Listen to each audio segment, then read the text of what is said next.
یہ آیات کچھ میں آپ کے سامنے پڑھتا ہوں تاکہ آپ تھوڑا سا جناب داؤد کو پہچانیں کہ کیا کچھ مل رہا ہے اس بندے کو۔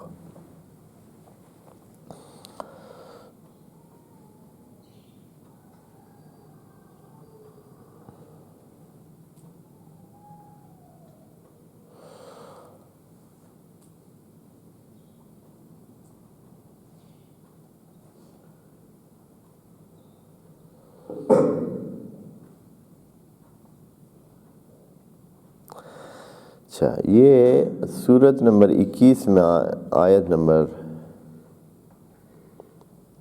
79 میں فرماتے ہیں، اب اس طرح سورت کا نام نہیں ہے لکھا ہوا اس لیے میں نہیں پڑھ، فَفَهَّمْنَاهَا سُلَيْمَانَ وَكُلًّا آتَيْنَا حُكْمًا وَعِلْمًا وَسَخَّرْنَا مَعَ دَاوُودَ الْجِبَالَ وَسَخَّرْنَا مَعَ دَاوُودَ الْجِبَالَ يُسَبِّحْنَ وَالطَّيْرَ وَكُنَّا فَاعِلِينَ۔ جبال کو جناب داؤد کے اختیار میں دے دیا، پہاڑ ایک بندے کے اختیار میں، ہاں بھائی پہاڑ نمبر 5 چل جا کے فلاں جگہ کھڑے ہو جا،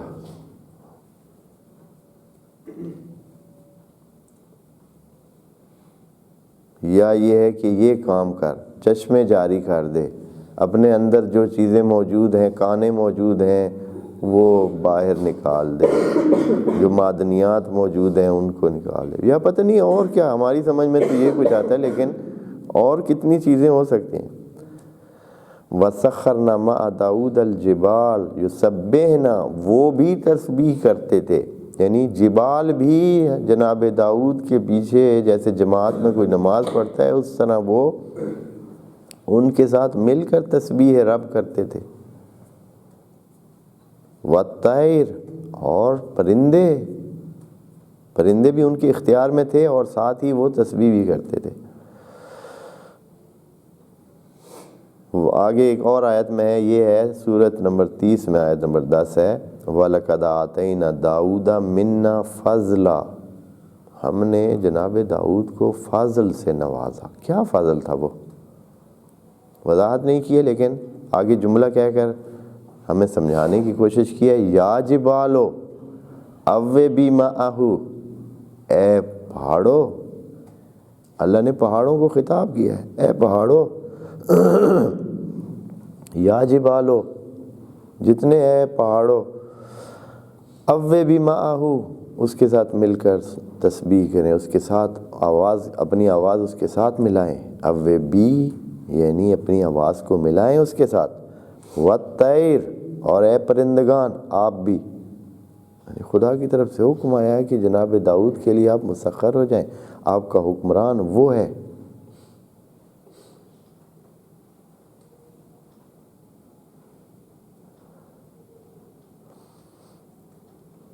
آگے آیت نمبر 13 ہے، سورت 34 نمبر سورت کی آیت نمبر 13 میں ہے، یَعْمَلُونَ لَهُ مَا يَشَاءُ مِنْ مَحَارِیبَ وَتَمَاثِیلَ وَجِفَانٍ كَالْجَوَابِ وَقُدُورٍ رَاسِيَاتٍ اعْمَلُوا آلَ دَاوُودَ شُكْرًا وَقَلِيلٌ مِّنْ عِبَادِي الشَّكُورُ۔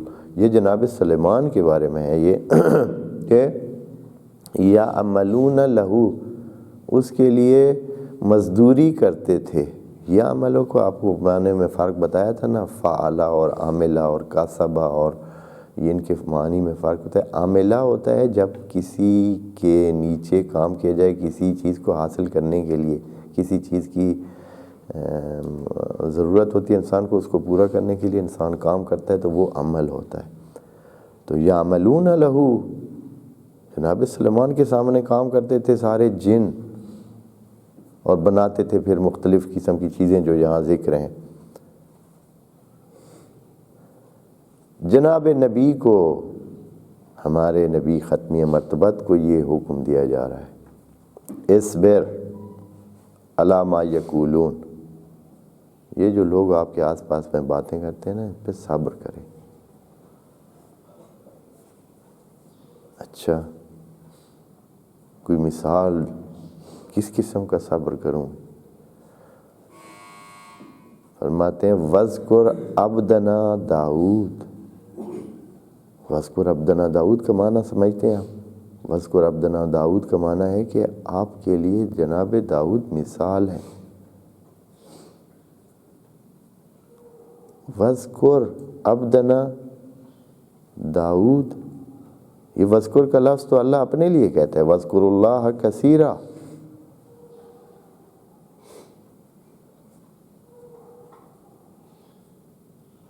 جناب داؤد کو کہا جا رہا ہے، ان کے بارے میں کہا جا رہا ہے نبی کو اصبر علی ما یقولون وذکر عبدنا داؤد.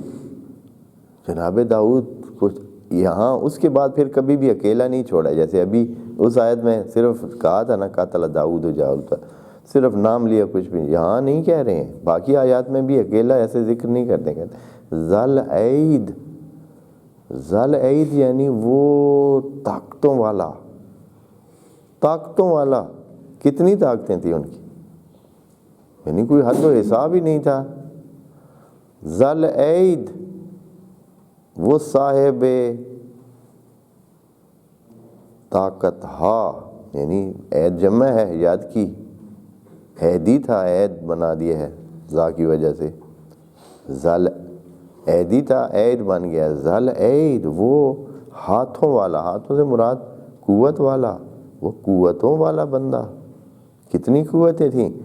تو یہ نبی کو کیوں کہا جائے گا صبر کریں گے تو آپ کو بہت کچھ ملے گا؟ اس لیے کہ وہ صابرین کی لسٹ میں ہی شامل تھے. جناب داؤد ان اللہ مع الصابرین، وہ اس لسٹ میں شامل تھے. وہ یقیناً ان بندوں میں ہوگا جنہوں نے جناب طالوت کی فرمان روائی کو پہلے سے ہی ایمان سے مانا ہوگا، پھر ساتھ چلے ہوں گے، پھر جو انہوں نے حکم دیے ہوں گے بالکل اس کے مطابق چلے ہوں گے، اور صبر کے تمام پہلو پورے کر کے آئے ہوں گے. خدا کریم یہاں صبر کا جب درس دے رہا ہے جناب نبی کو، اصبر علی ما یقولون، ان کے باتوں سے آپ گھبرائیں نہیں، صبر کریں. اور وذکر عبدنا داؤد ذل عید انہ اواب، وہ طاقتوں والا انسان. کیا تھا اے اللہ اس کی خصوصیت؟ یہ تو چلیں ان کی وہ تھیں جو ان کے پاس جو آپ نے دی طاقتیں، تو ان کا اپنا کارنامہ کیا تھا، طریقہ کار کیا تھا، کیسے وہ اتنے صابر بن گئے؟ آخر صبر حاصل کرنے کے لیے انہوں نے کیا کیا؟ چلیں صبر حاصل ہوا، صبر کیا، صبر کے بعد آپ نے اس کو ذل عید بنا دیا، پہاڑوں کو ساتھ کر دیا، پرندوں کو ساتھ کر دیا، جنوں کو ان کا تابع کر دیا، پتہ نہیں کیا کیا ان کے حوالے سلسلے سارے کر دیے.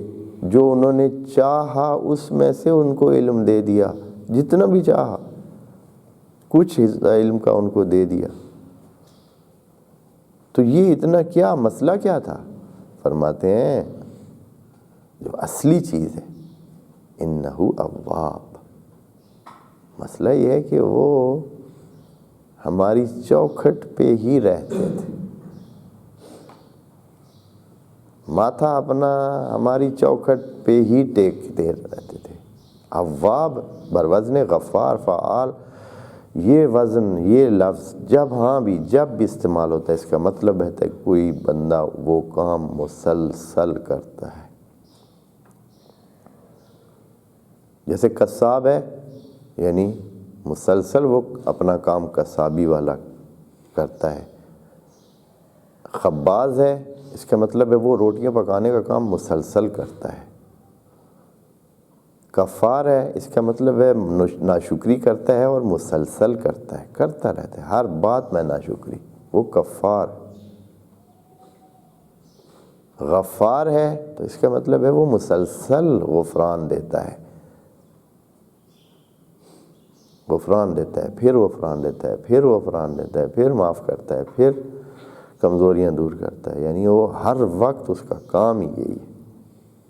یہاں کیا کہا ہے انہ اواب، ایسے نہیں ہے کہ اچھا بس ٹھیک ہے جی کم ہو گیا اور چلو اپنی موجیں کرو، نہیں، پھر آتا ہے، پھر آتا ہے، بار بار اللہ کے چوکھٹ پہ اپنے ماتھے کو جو ہے وہ گھساتا ہے. یہ چیز، یہ درس ہیں، یہ چیزیں بہت مہم ہیں. ہم نے ان کو چھوڑا ہوا ہے، ذلت و خواری ہم نے لے رکھی ہے. یہ بہت آسان طریقہ ہے، بہت آسان طریقہ ہے. اور کتنے آپ آپس میں اپنی زندگی میں تجربے کریں، دیکھیں. بالکل نہتھے لوگ جو ہے وہ کہاں صرف انہی چیزوں سے، یعنی وہ توکل ان کا اتنا ہے، انہوں نے اتنا دھیان کیا ہوا ہے، یعنی وہ چھوڑ دیا ہے دنیا کے کاموں کو، اس بات کی وجہ سے ان کو کامیابی ملتی ہے. پہلا یہ نہیں ہے کہ بھائی وہ بہت چالاک ہیں یا بہت محنت کر رہے ہیں یا بہت اس قسم، اصلاً ایسی کوئی بات نہیں.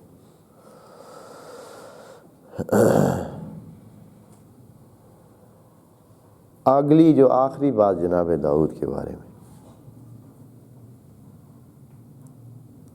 خدا کریم نے جناب داؤد کو، واحد آدمی کو، باقاعدہ خلیفہ ہونے کا عنوان دیا، اور کسی کے بارے میں یہ جملہ، یہ لفظ نہیں بولا. ایک خدا کریم نے فرمایا ہے انی جاعل فی الارض خلیفہ، کہ میں زمین پر خلیفہ بھیجنے جا رہا ہوں، قرار دینے جا رہا ہوں. اور یہاں سورت نمبر 30 میں آیت نمبر 26 میں کہتے ہیں یا داؤد، اللہ نے خطاب کیا جناب داؤد کو، یا داؤد انا جعلناک خلیفۃ فی الارض، ہم نے آپ کو خلیفہ بنا دیا ہے زمین پر. یعنی یہ باقاعدہ اعلان ان کا ایک کا ہی ہوا ہے، اور کسی کی خلافت کا اعلان نہیں ہوا قرآن میں، کسی کی خلافت کا بھی.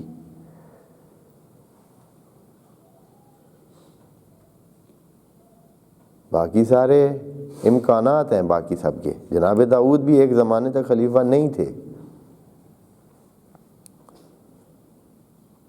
لیکن انہوں نے جب وہ اواب ہونے کی صفت جاری رکھی، یعنی نہ یہ کہ بس وہ اس وقت تک وہ اواب تھے جب پہلے، بعد میں اس سے بھی زیادہ وہ شاید کیا بن گئے ہیں، اس سے بھی زیادہ بڑھ کر خدا کے بندے بن گئے. عبدنا، اللہ نے ان کو عنوان دیا ہے. ہاں، وذکر عبدنا داؤد، عبدنا کا لقب ان کو خدا کریم نے دے دیا ہے. یعنی جس کو خدا خود کہہ دے کہ یہ میرا بندہ ہے، تو پھر باقی کیا کسر رہ جاتی.